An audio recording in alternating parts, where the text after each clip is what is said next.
On this episode of the Leader Wrestle Zone, we're gonna see what happened in NXT with Meiko Satomura putting the NXT UK Women's title against the French Hope, Amelia, who's been trying to prove this was her time, and also the Heritage Cup Championship is also on the line.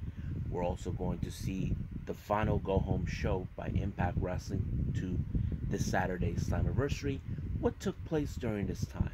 Also going to review some past events by Pro Wrestling Noah, The Ovation 2021. So, let's get started with another episode of the Leaded Wrestle Zone.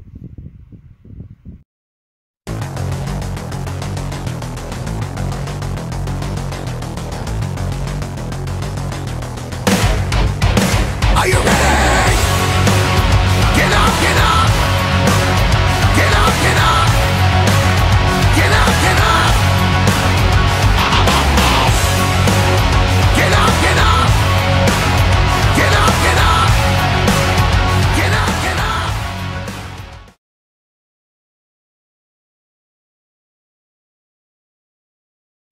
Welcome everybody to the Leaded Wrestle Zone. All things that is pro wrestling with AEW, NXT, New Japan Pro Wrestling, Impact Wrestling, the National Wrestling Alliance, various promotions, wrestlers, matches, and championships. I am your host, Jay, right here. So, let's begin with NXT UK. It opened up with the press conference that we were supposed to have part 2 of the rematch between Ilja Dragunov and champion Walter. Basically, the whole thing was like Walter believes that Dragunov is not even on his level, but Dragunov hates him with all his guts. However, it was told that this match was out of control. There was an incident took place that Walter hurt his hand, so it's still unclear what's going to happen, but Walter wants to prove a point that Ilja Dragunov is unfit to be in a title match. But we'll see what happens, because Dragunov will not back down that easily. Now, the opening match was a tag team match. We got Ashton Smith and Oliver Carter. Now, these guys had dealt with a certain people, Rohan Raja and Tailman. Now, the reason this happened, Tailman, ever since he arrived, he started wreaking havoc. He hurt Ashton Smith and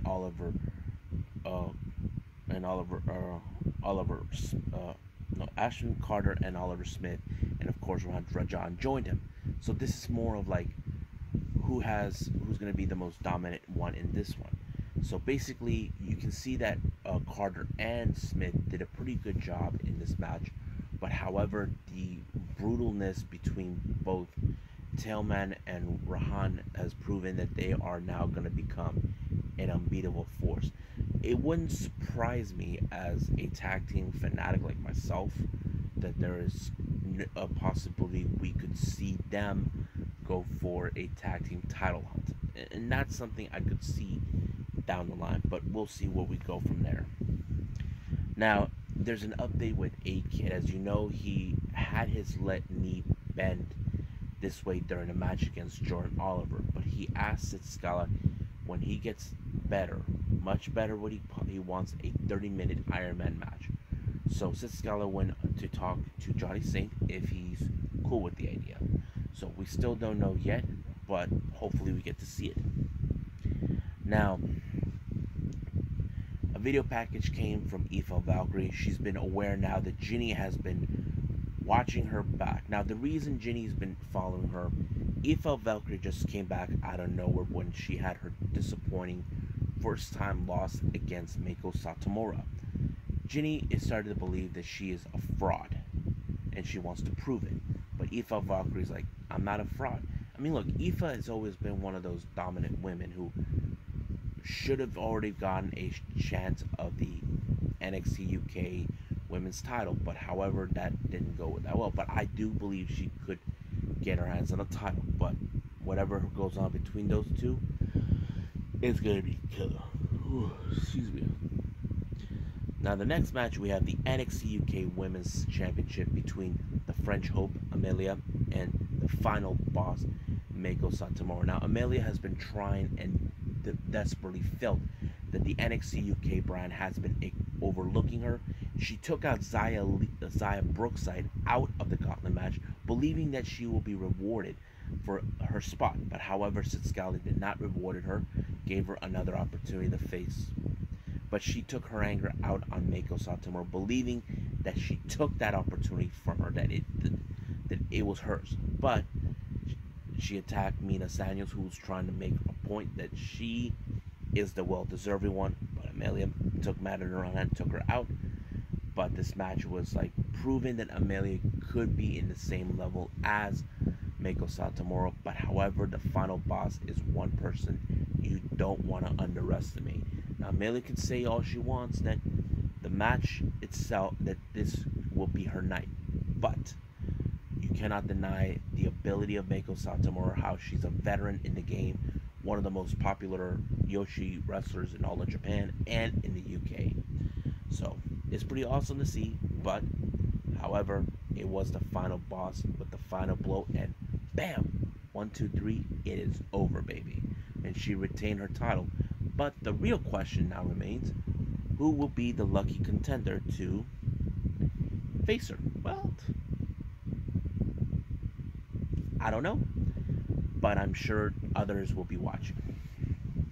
Now let's get to the main event for the Heritage Cup between Tyler Bate and Mark Coffey. Now this is a match that was set up 2 weeks ago. Apparently, Tyler Bate had a moment with Mark Coffey where, you know how that thing where you slap the person in the face. Well, that's what happened.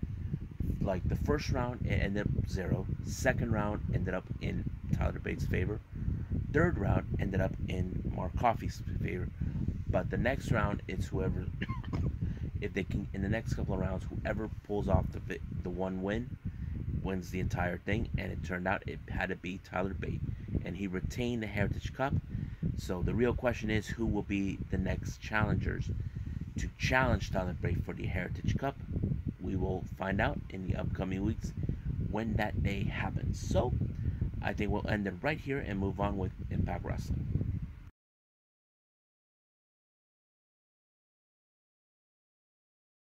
Alrighty, so this is the final go-home show before this Saturday's Slammiversary by Impact Wrestling. So let's go with the opening match, which is Tennille Dashwood along with Caleb with the K. Well, he's tag teaming with her, taking on Rachel Ellering and Jordan Grace. They've been trying to get their hands on these two for a while, ever since they began stirring the pot. As you know, Tennille Dashwood has been looking for a tag team partner, and of course, she wasn't. Rachel Ellering did not want nothing to do with her, but however, she's been stirring the pot, trying to prove a point. But however, she invited Jazz to It's All About Me. But I have to say, this match was definitely interesting, because what I did saw in the end was an interesting finisher move that I never seen before with both Grace and Rachel Ellering. So I have to say, they did an amazing job with them, proving that they could be a much stable knockouts tag team, and I'm really happy for that. Now, as you know, we're reaching the 1-year anniversary where we saw Deonna Purrazzo made her Impact Wrestling debut, defeating Jordan Grace as the beating her for the Knockouts champion. However, it's still unclear who her partner is. Now, Deonna has made it perfect. She felt that she's being disrespected and all that, but however, it's still unclear who it is. I mean, there are words saying it could be Britt Baker. I don't know. I mean, we could see another champion stepping into the Impact Wrestling zone. That is something we could see. I mean, we could see Camille coming from NWA. You know, I don't know. But this is very interesting to see, but we'll find out. Now, next up we have is a little bit of a preview before we get to Slammiversary. We have Tasha Steelz, one half of the Knockouts Tag Team Champions, along with Kiera Hogan, taking on Havoc alongside Rosemary. Now, this is one of those matches that was so good. Like, you weren't sure exactly if somehow Kiera Hogan was going to put a fast one, but however, it didn't happen. Havoc was able to pull off a victory for herself to win this match, to send a direct message to the Knockouts Tag Team Champions. Now, as you all recall last week, Kimberly took Susan to see Father James Mitchell. We don't know what happened to him. Susan comes back as Susan. And I don't know what to make of it. But it appears that Susan has been fully aware about Su Yung. That's kind of creepy. But it feels like Mr. Jacqueline Hyde are the same now.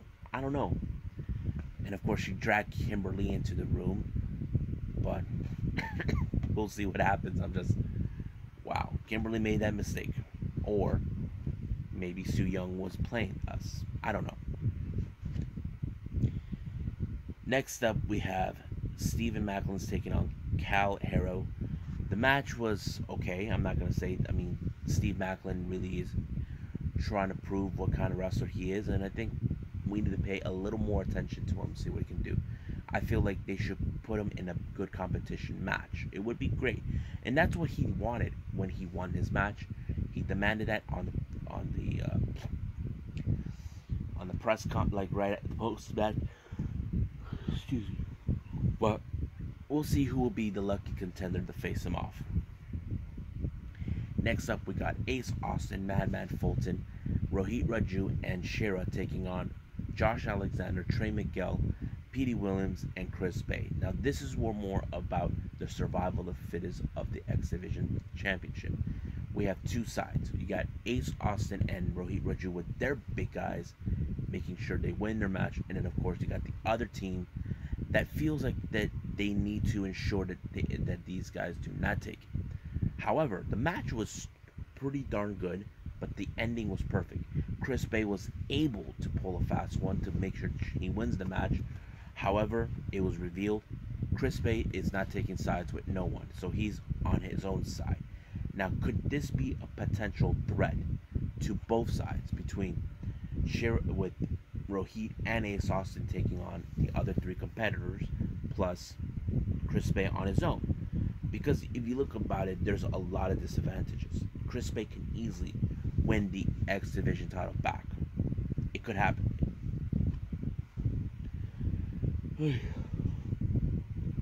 Excuse me.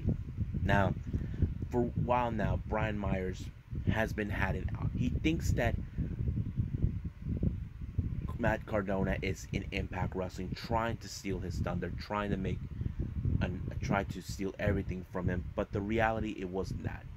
Matt Cardona wasn't there for him. He wasn't there for anything, just to wrestle.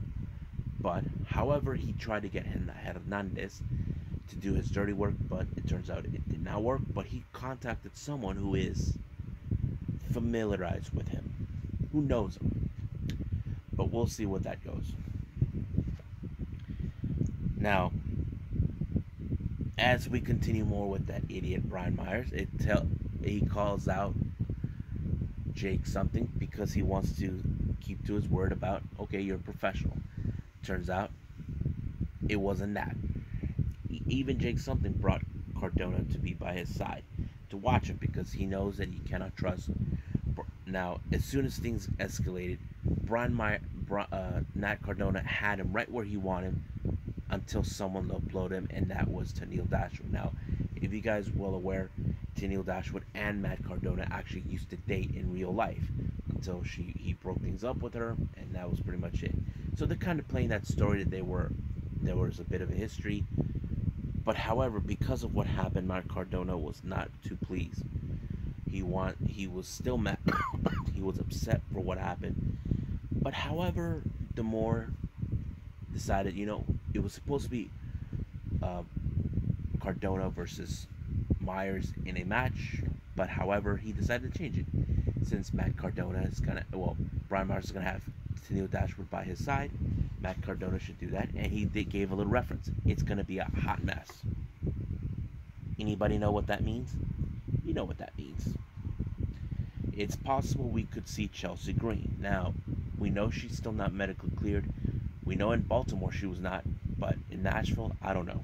But we'll see what happens when the day comes. Now, the next match we have is Moose taking on Hernandez. This is a match where Hernandez was mad that Moose broke the entire Swingers Palace even attacked him when he was attacking Sabin. Basically, this was more of a revenge, but Moose took him out quickly. He tried to take him out with the chair. Chris Sabin even showed up to help him, but Moose managed to escape and practically don't know where he ended up. Now the next match, excuse me, it's a preview for the Fatal 4-Way Tag Team match for the Impact World Tag Team titles. We have Doc Gallows, Fallah Bahh, and Willie Mack and Joe Dorian face off each other. It was a good match, but however, who was the most dominant force? I have to say this one was really interesting because we saw Doc Gallows and Joe Dorian faced off together, and I think that's what many fans would want to see that. But it was good. It was so good, and not only that, Joe Dorian was the one who picked up the victory for his team in order to show they are still the dominant force. They should not be underestimating it. So that's pretty much it. I hope everybody's ready for this Saturday for Slammiversary. I know I am. I hope you guys do too. So I'll remind you guys in the next episode.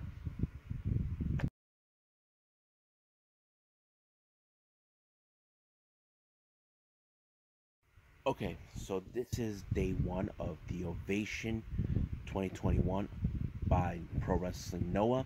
This took place on the 2nd of May. Now, during this time, they were still dealing with the surge down in Japan with the COVID-19. It's still not over yet.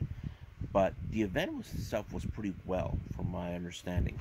So the first match was Yasutaka Yano taking on Kai Fujimura. Now, these two guys are the young boys. They're still on learning curves. But it was an okay match. But I was surprised to see Fujimura pull off the victory. Even he used the infamous Boston Crab in order to pick up a victory for himself. Next match we have is Kenya Okada and Yoshiki Inamura taking on Funky Express, Shohei Taniguchi, and Mohamed Yone. It was a good match. As you know, both Funky Express are two of the most highly veteran teams in Pro Wrestling Noah, and of course they always pull off some interesting wins or losses. But however, this one time they were able to defeat Okada and Inamura in a good way. Next match we have Kato Suzuki, Ikuto Hidaka, and Nosawa Rongai taking on Junta Miyawaki and the tag team Momo no Seshi Tag, Daisuke Arada and Atsushi Kotoge. Now this is one of those matches where we're seeing more of the dominant factions who are in the junior heavyweight division. But however, this match went straight into Suzuki, Hidaka, and Nosawa, where they proven how dominant they are. It's still unclear if they're having a stable faction name. Whatever it's going on, it's still a mystery. Next match we have is Masao Inoue taking on Takashi Sugiura. Now, originally it was supposed to be Kendo Kashin. He backed down. He had his boss do his dirty work, but however, the match ended in a submission with an armbar. Of course, Inoue was not too pleased with the idea, but of course, he'll get his revenge sooner or later. Next match, we have Full Throttle. Yohei Seki Yoshiaka and Hajime Ohara taking on Stinger, Yuya Suzumu, Yoshinura Ogawa, and Hayata. Now, this match was crazy. It's so high speed, but I think the important part is how it ended. It turned out that Full Throttle has broken up when the betrayal of Seiki Yoshioka, who turned his back on Yohei and of course joined a Stinger. So basically what happened is Yoshiaki was looking for a way to prove I want more. He wants to make a name for himself in the junior heavyweight division. So he joins a Stinger as the fourth member. So now we're going to see how much of an unstoppable force they can be. However, because of what happened, Ohara didn't know what to make of it, broken that They were betrayed by someone they trusted, but however, Yohei even questioned Ohara's methods. Why is it they didn't see this one coming? But it did. However, Nosawa Rungai, Kotaro Suzuki, and everybody else came out to extend an open invitation to Yohei. So they had interest in Yohei. Even Ohara was like trying to get his attention, but Yohei had enough. So he sided with Rungai, Suzuki, and Hidaka, and we don't know what the name of their faction is. However, someone from Ohara's past, Atsushi Koroge, reminded him so well that they could make themselves the most top. They need to improve more and take the junior heavyweight division into a different level, and that's exactly what he's going to do. So basically, they offered him the door, both Koroge and, of course, what's her name? Screw it. So now the next thing we were surprised with the appearance of Keno in a suit. However, it was revealed by Keno, this was shocking, that he contracted positive with coronavirus, and he was pleading to the fans to be responsible. Try to be careful where you go. Who do you interact with? Who do you talk to? And he got contracted during a small get-together with some friends. And look what happened. I'm not saying he was irresponsible. He wasn't being careful enough. Now the next match we have Kongo, Neo, Masa Kitamiya, and Katsuhiko Nakajima taking on M's Alliance. Now Ichi Marufuji, Yukio Yamamoto, and Masaki Mochizuki. Now this is one of those matches that it proven who can be a dominant force in this particular match. But however, this match went in favor for M's Alliance. They have proven they're also a dominant force. But however, recently, because of what's been going on, we have witnessed a couple of a very interesting ways. But how do I say this? So basically, in this one, Kongo has lost the match. M's Alliance has proven a dominant force now. Now the final match is Kaito Kiyomiya taking on Masato Tanaka of M's Alliance. What a great match. A veteran like Tanaka taking on a young guy like Kiyomiya. I love it. I enjoyed it. I think I'm going to continue more. However, I say I'll end it right here and start with day 2 of the Ovation 2020 by Pro Wrestling Noah.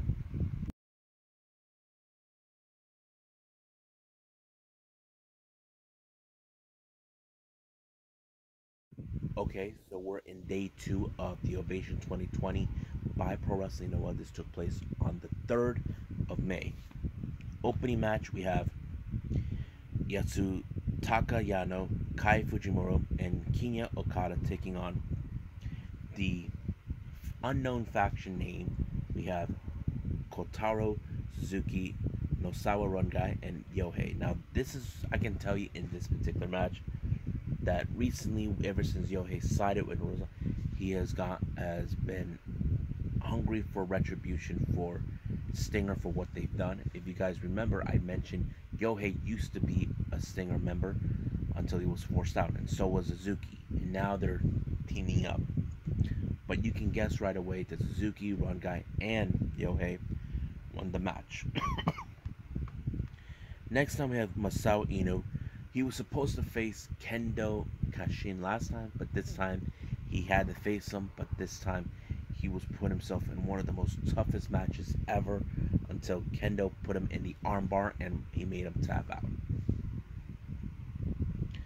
Now, next match we have once again Kongo, Neo, Masakiyamiya, and Natsuhiko Nakajima taking on Funky and Spreads, Akitoshi Saito, Shohei Taniguchi, and Muhammad Yone.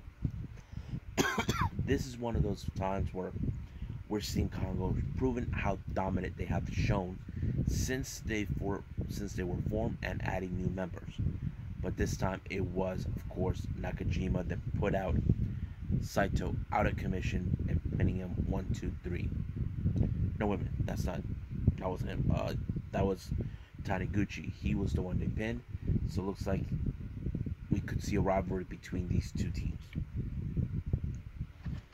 Next up, we got Akudo Idaka taking on Kaito Kiyomoto. Awesome match. I have to say it was pretty good now because Idaka is a junior heavyweight while Kiyomiya is one of the most mostly not overwatched. He's being watched as one of the most interesting heavyweight contenders, but it was a good one. But however, it was Kiyomiya who won the match. Now, he put out a promo because he decided to do something. Not too long ago after this, they decided to release a Cyber Fight Festival where they do a collaboration with both DDT Pro Wrestling and Tokyo Yoshi Pro. As soon as I catch up with everything else, we'll see where they're going to go from there. But his opponent will be Konosuke Takeshita. Very surprising, but it will be worth it to watch. Now, this match was an 8-man tag team match. However, Suzuki, Run Guy, and Yohei showed up. Still has unfinished business against Stinger. All 4 members in the same ring.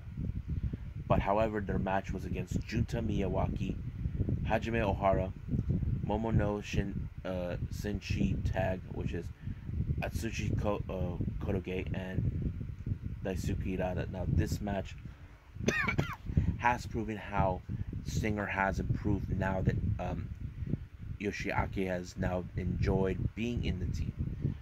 But however, that's not important. Stinger were able to pull off the victory, but the important part that took place is once again Stinger got in the face of Nosawa's faction. Now, it's still unclear what their plans, what they're going to do, but it's getting exciting little by little, but I can't wait to see how this is going to go down. Next up, we got Yoshiki Nomura taking on Masato Tanaka. This is another good match, which has a powerhouse type, but however, you got a veteran like what's his name? Masato Tanaka, how he's a very interesting person, not to mention he won the first ever Never Openweight title from New Japan. I really love to see this guy go further. Now, Masato Tanaka won. My bad. I messed up that one. Next up, we got Enzim Lions, Naomichi Marufuji, and Masaki Mochizuki from Dragon Gate taking on Sugiura Gun, consisting of Kazuhari Murakami and Takashi Ishiguro. Basically, this is one of those times where we're going to see who's going to be a dominant force. This is the Goon or M's Alliance, but it makes no solid difference. But however, it was in fact, of course, you can guess right away, M's Alliance once. So we'll see what's going to happen with M's Alliance. But for now, I'll end it right here for all of you. Well, I hope you guys enjoyed watching this episode. Coming up, we got not only 205 Live and New Japan Pro Wrestling. I'm going to add in something different. For the first time ever, these are 2 promotions from 2 different countries. One American-based called Unsanctioned Pro, if you know, you know, which took place this past June. We even got GLEAT, a newly formed promotion, and it's called Version 1, took place on the 1st of July. And there'll be other things happening. I'm still planning for the upcoming podcast that I'm going to do. But as for now, for all of you, I'm going to say for you guys, I'll see you guys in the next DWZ time. Same DWZ channel. I must bid all of you adieu. So, goodbye. Mwah. And have a nice day. Bang.